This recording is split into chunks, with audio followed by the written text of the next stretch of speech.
All right, begin.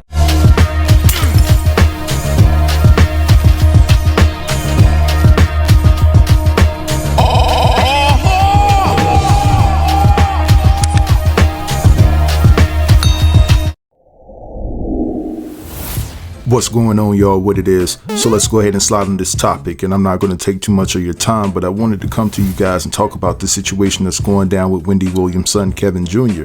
So guys, if you don't know, Kevin Jr. just got evicted out of his $2 million luxury apartment in Miami. Now, we are all privy to the fact that Wendy has been having her financial issues ever since her former financial advisor at Wells Fargo had her accounts frozen due to the fact that she felt that somebody was trying to take advantage of Wendy financially, and also they cited that Wendy was going through early stages of dementia. Now, we're not too far removed from the fact that Wendy was appointed a financial guardian, whose identity remains to be a mystery. But it seems as though Wendy nor her financial guardian made it a top priority to pay Kevin's rent for his luxury condo in Miami. And on top of that, I'm not even sure if Buddy can come stay with Wendy in her $4 million penthouse in New York City, because according to Wendy's brother Tommy, she wouldn't even let her own son in on her birthday. Now, there could be some reasons, some valid reasons for that. She could have been in there doing splits for a male companion. It was her birthday after all. But anyway, guys, let's go ahead and read what they had to say about this situation.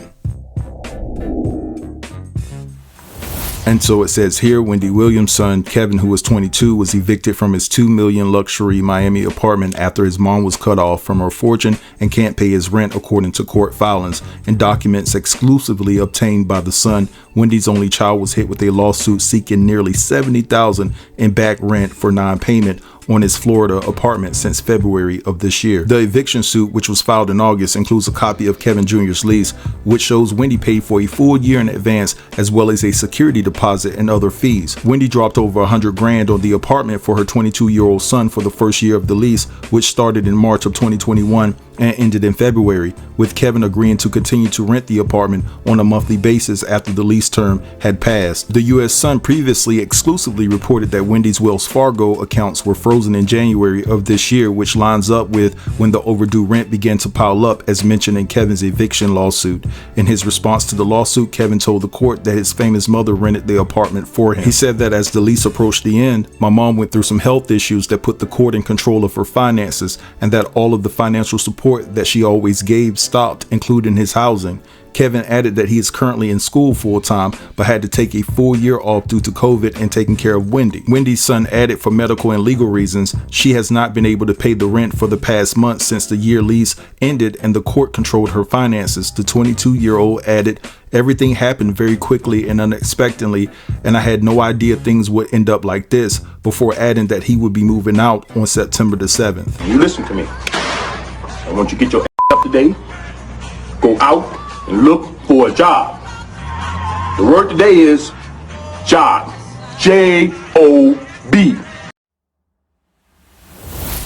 Alright, so it seems like Kevin Jr. is going to have to go get a job just like his daddy pretty soon, you know, and to a lesser degree, I do feel bad for Kevin Jr. because at the end of the day, he's in school trying to get an education. He did take time off to be by his mother's side, and at the end of the day, his mother's hands is tied because she doesn't have total access to her accounts. Now, let me say this in closing. I don't know how this legal guardian thing works. I don't know what type of rules, stipulations, or regulations that are within the contract between Wendy and her legal guardian. But me personally, I don't understand why Kevin Jr. was kicked out of his apartment unless Wendy has completely cut ties with her son. Because at the end of the day, no matter who has control over Wendy's money, they understand that her son is in Miami going to college. She put the money down for this condo, right? Her son should be a top priority. It's not like you cutting him a check personally. You know, you're just making sure that your son has the necessary essentials, you know, to be able to live and survive while he's going to college in Miami. So at the end of the day, I just think that if Wendy wanted her son's rent to be paid, it would have been included in the bills and the money that she's allowed to, you know, be able to pay bills. So I don't know. But at the end of the day, hey, bro, you're 22 years old. You got to improvise. You got to go get a job, too. So, but I'm going to let this slide right here. I want you guys to drop down and let me know what you think about this particular situation. Don't forget to like, comment, share, and subscribe. And until next time, peace. Well,